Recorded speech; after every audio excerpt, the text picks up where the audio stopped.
Welcome to the Mind is Psychic, where we talk music, addiction, comedy, culture. If you like this content, please leave feedback and subscribe. Let's get into it. On this episode, I want to discuss technology. Good, bad, whatever the case. Now, I think for most of us, we deal with technology on a everyday basis. What I mean by that is the majority of us have smartphones. So we are connected to each other via text message, direct message, chats, phone calls, video conferences. We interact daily, sometimes hourly, every single day with those mini computers called smartphones. Many can say that they're good. Many people can say they're bad. Many people just can be indifferent.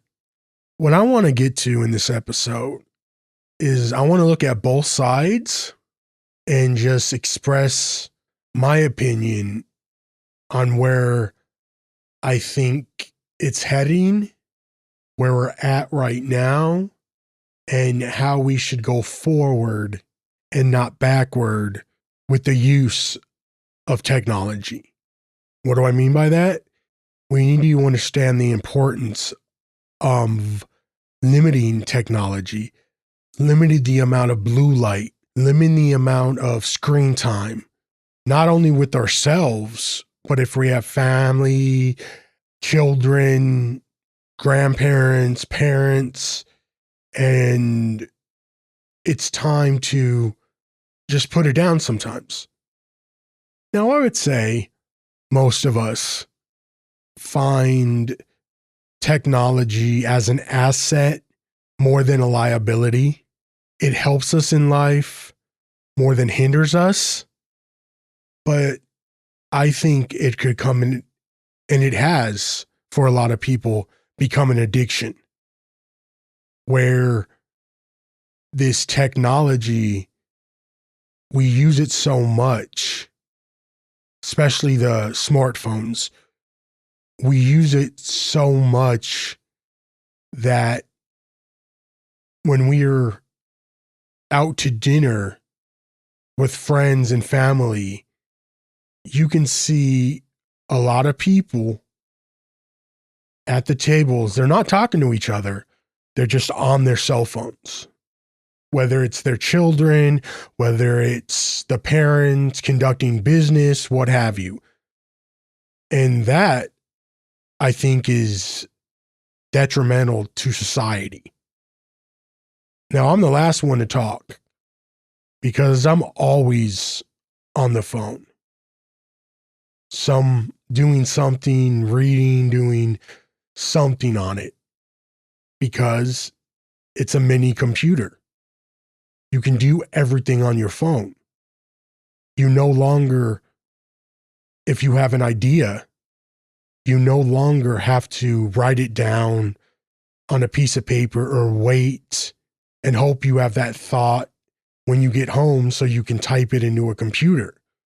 All of this stuff that you have, all of these different ideas, all of that you have, you can jot it down. Also, with this technology comes sometimes a way of taking yourself out of relationships and having a relationship with your phone instead of a real human being. There's an importance of limiting the amount you use said phone, said device. Like I say all the time, anything to the extreme is an addiction. And that's not unlike technology. Moreover, social media, moreover, television, streaming, money, it all combined, it could be the best thing on the planet, or it also can be the worst. Now, I understand the technology is helpful. Being able to text instead of talk to somebody, or maybe sometimes you don't want to visit with someone and it's easier just to talk to them over a message board or calling them or chatting. Also, information is at our fingertips. Pretty much we can find out anything we want at any given time with our cell phones, which has helped with knowledge, definitely, but it's also, I think, dumbed us down. What do I mean by that? There's no more going to an encyclopedia if you're interested in something and finding it. There's no more writing a math problem out real quick on a piece of paper. All you've got to do is go to your trusty device, open up calculator, and you got the answer for you. Or you go into Google and you type square root of whatever. The answer's there instantly. So you're no longer thinking and trying to solve the problem, trying to figure out the solution, because it's there. I would say more often than not, technology helps us. As my last point of, it makes it easier for us to get information in an instant. It also makes for us not to think fully and think things through. Now, it's great when you, on the fly, you're like, oh, I need this from Amazon. And then you put it in your cart. Or you need to buy groceries and you put it in your notebook, your list app or whatever. Or you're on a diet of some sort and you need to do calorie count. There's that app.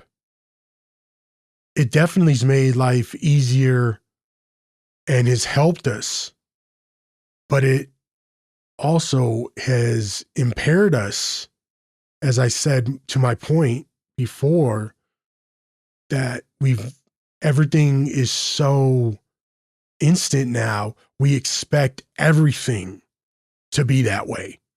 We expect everything to be instantaneous and we want it now and we don't want to wait. Companies now have done expedited shipping or delivery because as a society now, we don't want to wait for things. There's no more of that feeling of, I just ordered something and it's going to be here from 2 weeks and I'm excited and I can't wait. I go through every day, can't wait for it to be delivered. Now, we really don't have we don't have to wait because everything is instant. We have Instacart, we have Grubhub, Uber Eats, we have everything at our fingertips. But when is it time to limit that? When is it time to just put it down, focus on life, and focus on the day? To think, to process things, to remember what it's like to be human. Now, how do we do that? We do that by making sure that we feel that we have that love for ourselves. And we can have the ability to put it down. There's all of these different settings now on phones. See, that's how old I'm getting, is I'm still using the word telephone. I mean, the mobile device, the cell phone, the mini computer that you can make phone calls with, you know what I mean, a cell phone, where there's screen time indicators, there's different focus settings where you can set up, where you can have particular times that are allotted for this or that. There are reminders where, okay, you've been on the phone too long, put it down. You've been watching the screen for too long, put it down. Sensors like that, which is good. It's definitely good. But I think for the most of us, we ignore it until we actually think, because it can be detrimental to our lives. And because we see this fake world through the phone and through technology in general, we lose grasp of what it's like to be human. And why? Because we're lemmings that, for the most part, we don't. It's just become a part of our everyday living, and we're so focused on getting through the day, of getting things done, when this continuous rat race of life, that it just became, the phone became an appendage of ours. And if we don't have the phone, that's when we get anxious. That's when we get fearful.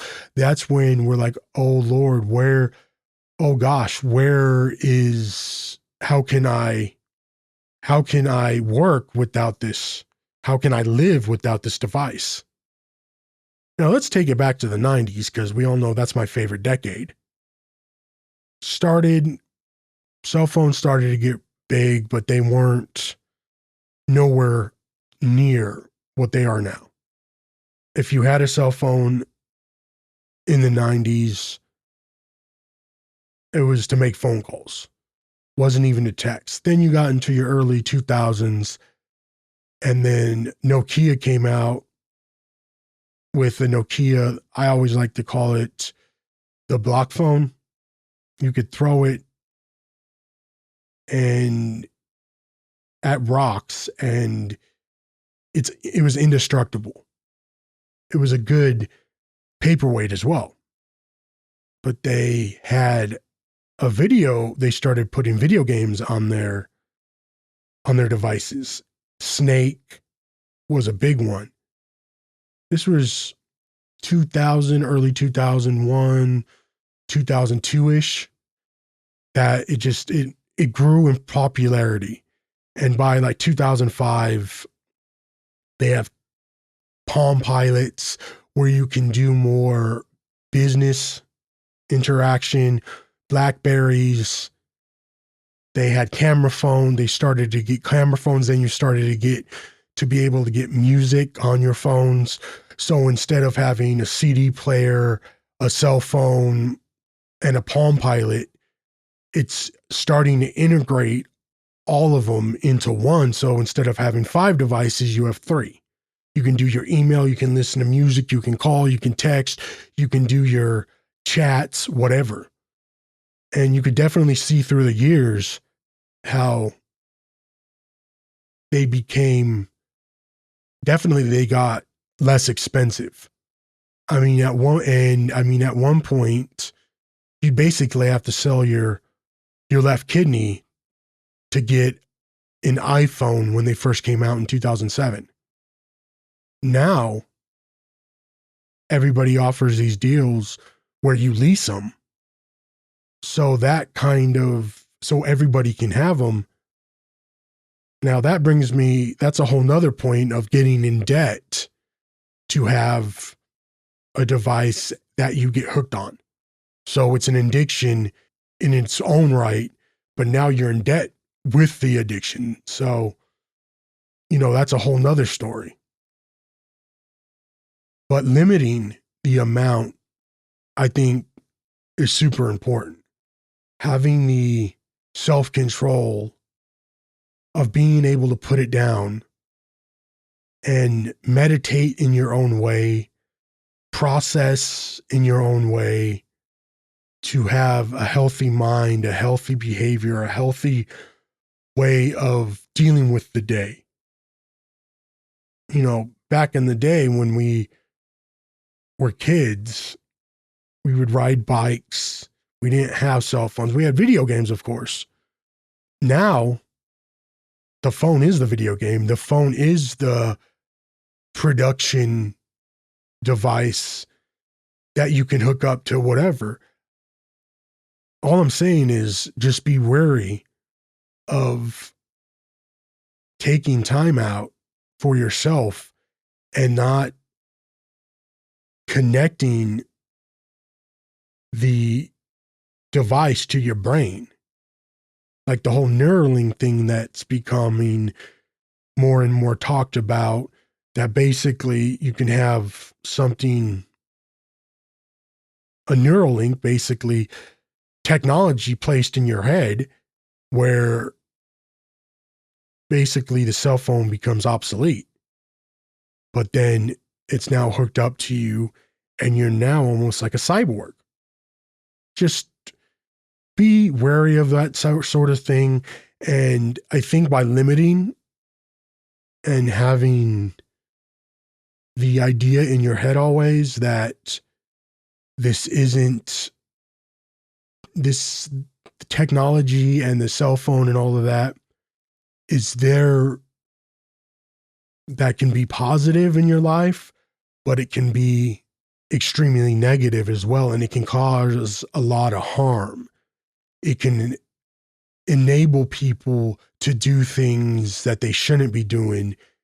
And it may bring on different negative consequences to people because they use it so much, or they see things on the internet that isn't life, that isn't real.